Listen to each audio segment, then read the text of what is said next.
ভারতের স্লোগান কেন ছাত্রদের মুখে? ইনকলাব জিন্দাবাদ এই স্লোগানটা ছাত্ররা কোথায় পেল?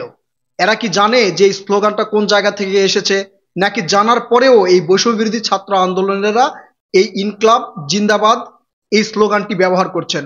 আসলে এই ইনকলাব জিন্দাবাদ কি তাদের দলীয় স্লোগান কিনা, সেটাও নিয়ে আজকে আলোচনা করব। প্রিয় দর্শক, আপনি অবাক হয়ে যাবেন যে এই ইনকলাব জিন্দাবাদ এর অর্থ কি, এটা প্রথম কে দিয়েছিল, এবং ইনকলাব জিন্দাবাদ এই স্লোগানটা বাংলাদেশে কিভাবে আসলো। আসলে অবাক করা ঘটনা আপনাদেরকে বলতে যাচ্ছি। প্রিয় দর্শক, আপনারা মনোযোগ দিয়ে শুনবেন কেন ছাত্ররা এটা ব্যবহার করছেন। এই যে ছাত্রদের নতুন দলের আহ্বায়ক অর্থাৎ দলের প্রধান নেতা নাহিদ সহ বিভিন্ন ছাত্ররা অর্থাৎ ওই ছাত্রদের যতগুলো নেতা আছে সবাই কিন্তু তাদের বক্তব্য শেষে ইনকলাব জিন্দাবাদ এই স্লোগানটি দিয়েছেন। এটা আপনারা সবাই দেখেছেন, কিন্তু এই পর্যন্ত অনেকেই জানেন না যে ইনকলাব জিন্দাবাদ এর অর্থ কি, এই স্লোগানটা কোন জায়গা থেকে আসছে। প্রিয় দর্শক, আমরা প্রথমে জেনে নিব আসলে এই ইনকলাব জিন্দাবাদ মানে কি।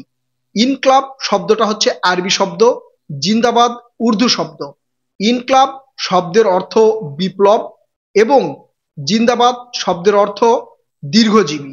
অর্থাৎ ইনকলাব জিন্দাবাদ শব্দের অর্থ হচ্ছে বিপ্লব দীর্ঘজীবী হোক। এই স্লোগানটা প্রথমে কে দিয়েছিলেন? এটা ভারতের একটা বিশেষ পত্রিকায় ইন্ডিয়ান এক্সপ্রেসে প্রকাশ হয়েছে 2022 সালে। ইরফান হাবিব নামের এক লেখক সেই পত্রিকায় লিখেছেন যে ইনকলাব জিন্দাবাদ স্লোগানটা কোথা থেকে আসলো এবং কে এর প্রথম প্রতিষ্ঠাতা। এই ইনকলাব জিন্দাবাদ হচ্ছে ভারতীয় স্লোগান। ভারতের কমিউনিস্ট পার্টির যেই প্রধান হাসরাত মোহানি, এই কমিউনিস্ট পার্টির প্রতিষ্ঠাতা সদস্য হচ্ছে হাসরাত মোহানি। হাসরাত মোহানি সর্বপ্রথম এই ইনকলাব জিন্দাবাদ স্লোগানটি ব্যবহার করেন। তার পরবর্তীতে এটা ব্যবহার হয় ভগবত সিং এর মুখেও, অর্থাৎ ভারতের ভগৎ সিং তিনিও এটা ব্যবহার করেন। তিনি কিন্তু ছিলেন এই উপনিবেশ বিরোধী যেই সংগঠন ছিল সেই সংগঠনের নেতা ছিলেন ভগৎ সিং। তাহলে এখন প্রশ্ন হচ্ছে, এই স্লোগানটা তো ভারতের স্লোগান। 1921 সালে প্রথম এই স্লোগানটি দেয় হচ্ছে হাসরাত মোহানি, তিনি কমিউনিস্ট পার্টি, অর্থাৎ ভারতে প্রথম এই স্লোগানটা আবিষ্কার হয়। সেই স্লোগান এই যে বৈষম্য বিরোধী ছাত্র আন্দোলন সহ আপনারা জানেন পিনাকি ভট্টাচার্য কিন্তু বাংলাদেশে এই ইনকলাব জিন্দাবাদ স্লোগানটা প্রচার করেছেন।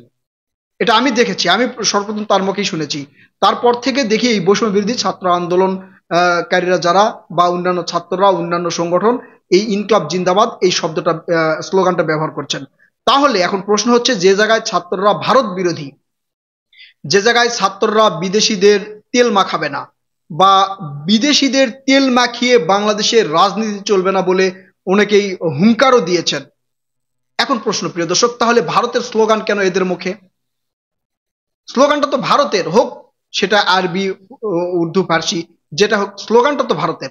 সর্বপ্রথম তো ভারতে আবিষ্কার হয়েছে, নতুন কি কোনো স্লোগান তারা আবিষ্কার করতে পারেনি দেখেই সেই স্লোগান নিয়েছে, নাকি তাদের যেই একটা আন্দোলনের বিষয় ছিল সেই আন্দোলনের বিষয়টা ছিল সামাজিক ও অর্থনৈতিক বৈষম্যের বিপ্লব।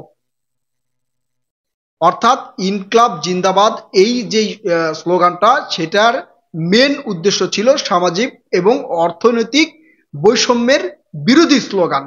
সেই স্লোগান ব্যবহার করছেন বাংলাদেশের বৈষম্য বিরোধী ছাত্র আন্দোলনকারীরা। এখন আমি স্লোগানটাকে খারাপ বলছি না বা ব্যবহার করাও খারাপ বলছি না, যে স্লোগানটা একজনের একটা দলের স্লোগান হতেই পারে। তবে এই স্লোগানটা কি এই ছাত্রদের দলের নতুন দলের এটা কি আসলে জাতীয় স্লোগান হয়ে গেল কিনা, মানে তাদের দলের জাতীয় স্লোগান হলো কিনা, এটাই হচ্ছে প্রশ্ন। আমরা হয়তো ভবিষ্যতে দেখব। তবে স্লোগানটা কিন্তু ভারতের। এই জন্যই প্রশ্ন এখানে, যেহেতু এই ছাত্রদের নতুন ছাত্র দলের প্রধান দাবি হচ্ছে আমরা বিদেশিদের তেল মাখিয়ে বাংলাদেশের যে রাজনীতি সেই রাজনীতির কবর রচনা করব। অর্থাৎ বাংলাদেশে যে বিদেশির একটা প্রভাব থাকবে, অর্থাৎ নির্বাচনে যেমন আপনারা দেখেছেন ভারতের একটা প্রভাব ছিল হাসিনার সময়, এরকম প্রভাব থাকবে, সেটা কিন্তু এই বৈষম্য বিরোধী ছাত্র আন্দোলনেরা সহ্য করবে না। এখন তারা যদি এটা সহ্য না করে, তাহলে বিদেশিদের স্লোগান তাদের দলে তারা ব্যবহার করছেন, এটা কতটা গ্রহণযোগ্য বলে আপনারা মনে করেন? তবে স্লোগানটা কিন্তু খারাপ নয়, স্লোগানটা কিন্তু ভালো। হয়তো নতুন কোনো স্লোগান তারা দিবেন, তারা বিপ্লব করেছেন, এই বিপ্লবের জন্য হয়তো বিপ্লবী এই স্লোগানটা তারা ধারণ করেছেন। আমরা কিন্তু এর আগে মানে কিছুদিন আগেও কথা শুনেছি যে এই যে জাতীয় সঙ্গীত পরিবর্তন করতে হবে, কারণ জাতীয় সঙ্গীত লিখেছে কবি রবীন্দ্রনাথ ঠাকুর, এবং তিনি ছিলেন ভারতীয় এবং ভারতের স্বাধীনতার জন্য লিখেছিলেন, বাংলাদেশের স্বাধীনতার জন্য লেখে নাই। অর্থাৎ জাতীয় সঙ্গীতও কিন্তু পরিবর্তনের কথা কিন্তু চলেছে, এখন পর্যন্ত চলছে, হয়তো ভবিষ্যতে পরিবর্তন হয়েও যেতে পারে।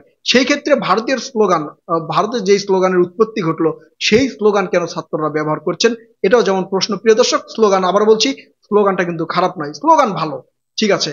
কিন্তু আমরা যেহেতু বিদেশিদের কোনো কিছু, বিদেশিদের ধরেন হচ্ছে তাদের প্রভাব বা আগ্রাসন, কোনো কিছু আমরা গ্রহণ করব না, সেহেতু তাদের স্লোগান ব্যবহার করা, এটা আপনারাই আপনাদের বিশ্লেষণ কমেন্ট বক্সে জানাবেন প্রিয় দর্শক।